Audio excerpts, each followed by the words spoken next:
What you're about to witness will make your blood boil. I'm not here to sugarcoat anything. I'm not here to play nice. And if you're a Bron Breakker fan, you might want to click away right now, because the truth about what happened on January 6th Raw is about to shatter everything you thought you knew about your so-called unstoppable Intercontinental Champion. CM Punk didn't just defeat Bron Breakker. He didn't just win a match. He systematically dismantled everything Breakker represents, exposed every weakness in his armor, and delivered a masterclass in professional wrestling that proved one undeniable fact. Youth, muscle, and a famous last name mean nothing when you step into the ring with a master.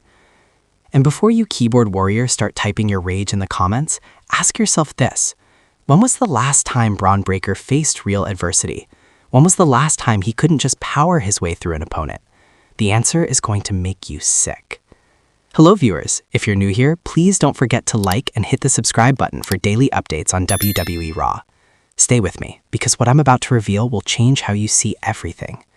The build-up that everyone missed. Let me take you back. Let me paint you a picture that WWE has been carefully constructing while most of you were too busy chanting "Who's your daddy" at Bron Breakker like trained seals. For months, we've watched Bron Breakker tear through the Intercontinental Championship division like a hurricane through a trailer park. Dominant, powerful, ruthless, the second-generation superstar with everything handed to him on a silver platter, carrying a legacy he never had to earn. And WWE wanted you to believe he was untouchable. Ilya Dragunov? Destroyed. Sami Zayn? Manhandled. Sheamus? Put down like yesterday's news. Every single competitor who stepped up to challenge Breakker's reign got the same treatment, speared into oblivion, pressed over his head like a child's toy, and pinned in the center of the ring while commentary acted like we were witnessing the second coming of Goldberg. But here's what they didn't tell you. Here's what the carefully crafted highlight packages and the Michael Cole hyperbole machine conveniently left out. Bron Breakker had never faced anyone like CM Punk. Every single one of Breakker's victims had one thing in common. They fought him on his terms. They tried to match his power. They attempted to out-intensity the intensity. They walked right into his game plan and wondered why they ended up flat on their backs staring at the arena lights. CM Punk is not that kind of wrestler. CM Punk is not that kind of man. And when Punk returned to Monday Night Raw and set his sights on the Intercontinental Championship, everyone from the dirt sheets to the casual fans made the same mistake. They looked at the 26-year-old physical specimen in Bron Breakker and assumed age and athleticism would triumph over experience in ring psychology. They forgot who CM Punk is. They forgot what he represents. They forgot that this is a man who made a career out of proving people wrong, out of being underestimated, out of taking everything the machine threw at him and spitting it back in their faces. The disrespect started immediately. Breakker's promos dripped with condescension. He called Punk old. He called him washed up. He said Punk was living in the past while he represented the future. He actually had the audacity to stand in that ring and tell one of the greatest talkers in wrestling history that his time was up. And you know what CM Punk did? He smiled. That knowing, dangerous smile that should have been Breakker's first warning sign that he was walking into a trap he couldn't see. Here's where it gets interesting. Here's where CM Punk started giving Bron Breakker a lesson that no amount of performance center training could ever teach him. In the weeks leading up to their Raw Championship showdown, Punk didn't try to match Breakker's intensity. He didn't cut angry promos about disrespect or legacy. He didn't need to. Instead, he did something far more effective. He got inside Breakker's head and set up camp.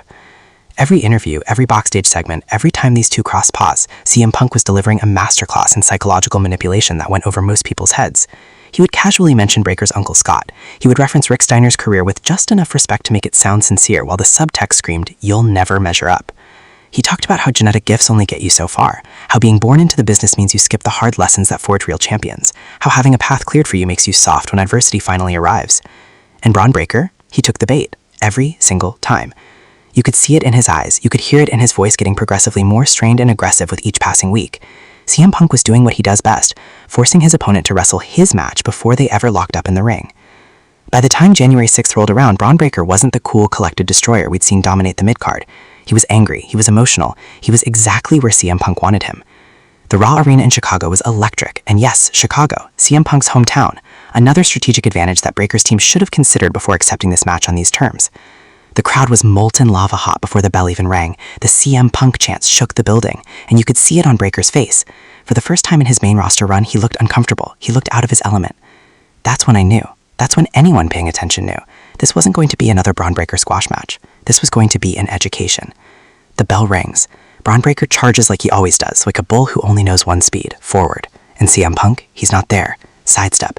Breakker crashes into the turnbuckle. Already, the lesson has begun. Breakker regroups, frustration flashing across his face. He circles, looking for an opening. Punk offers a lockup. They tie up, and Breakker uses his obvious strength advantage to drive Punk back into the corner. The referee calls for a break. Clean break from Breakker, but he's talking trash, puffing his chest, trying to intimidate. Punk just nods, smiling again. That smile.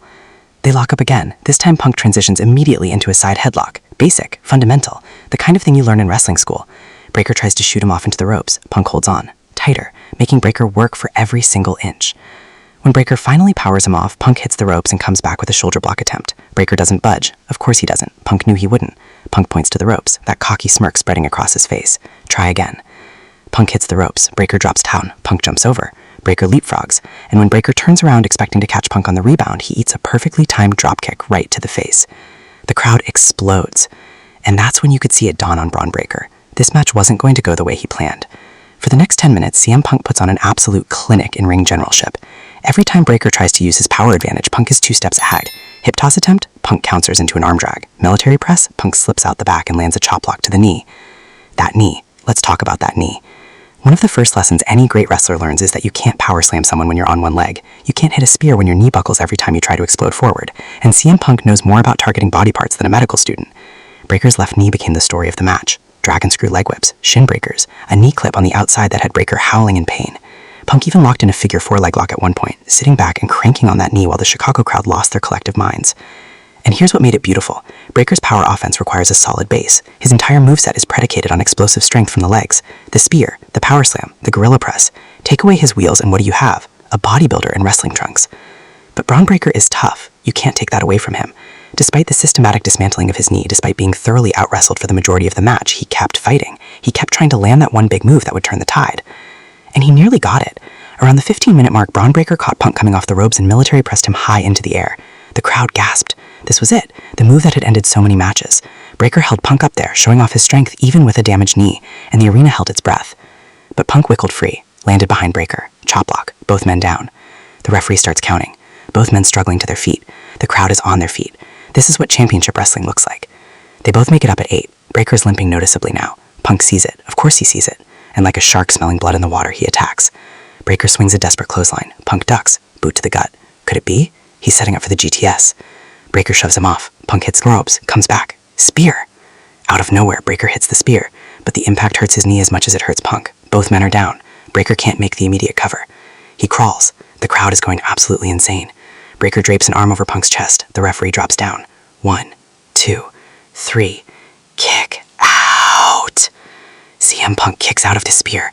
The one move that had been unstoppable for Bron Breakker just got kicked out of in his first major title defense against a legitimate main event star. The look on Breakker's face is pure disbelief. He's sitting there holding his knee, staring at the referee with 3 fingers up, shaking his head. He can't believe it. His finisher failed him. And this is where champions are made or broken. This is the moment that defines careers. When your best isn't enough, what do? How do you respond when the move that's carried you to the top suddenly doesn't work? Breakker makes a choice, and it's the wrong one. Instead of staying calm, instead of adopting his strategy, instead of showing the ring IQ that separates good wrestlers from great ones, Breakker loses his composure completely. He starts arguing with the referee, wasting time, wasting energy, showing everyone watching that he's never been in this position before. CM Punk, meanwhile, is rolling to the outside, recovering, regrouping, doing what veterans do. Breakker finally realizes his opponent has left the ring. He follows, his competitive pride overriding Geishinkishu thinking. He grabs Punk and whips him toward the steel steps, but Punk reverses. Breakker's knee crashes into the steps and the sound echoes through the arena like a gunshot. Breakker crumbles. He's clutching his knee and you can see in his eyes that he knows. He knows he's in trouble. He knows the match has slipped away from him. Punk rolls him back into the ring. Doesn't go for a pin. Instead, he starts battering away at Breakker with elbows in the corner. 1, 2, 3, 4, 5, 6, 7, 8, 9, 10. The crowd counts along with each shot. Breakker stumbles out of the corner. Punk grabs him. Fireman carry position. The entire arena erupts because they know what's coming. Go to sleep. Punk lifts Breakker up. The knee connects with Breakker's jaw. The Intercontinental Champion collapses like a building in a controlled demolition. Punk covers, hooks the leg.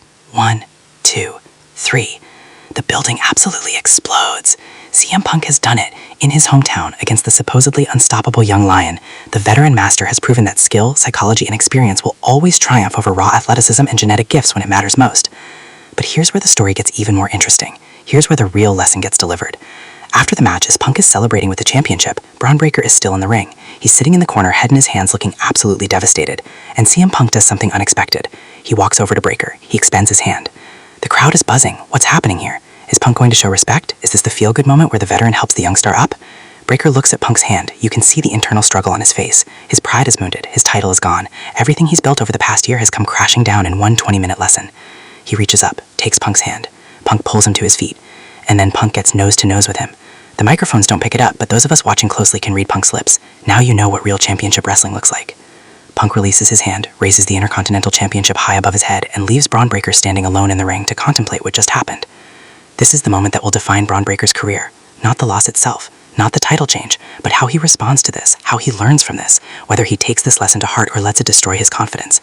Because make no mistake, what CM Punk did wasn't just beat Bron Breakker, he exposed him. He showed everyone watching that Bron Breakker has serious deficiencies in his game. His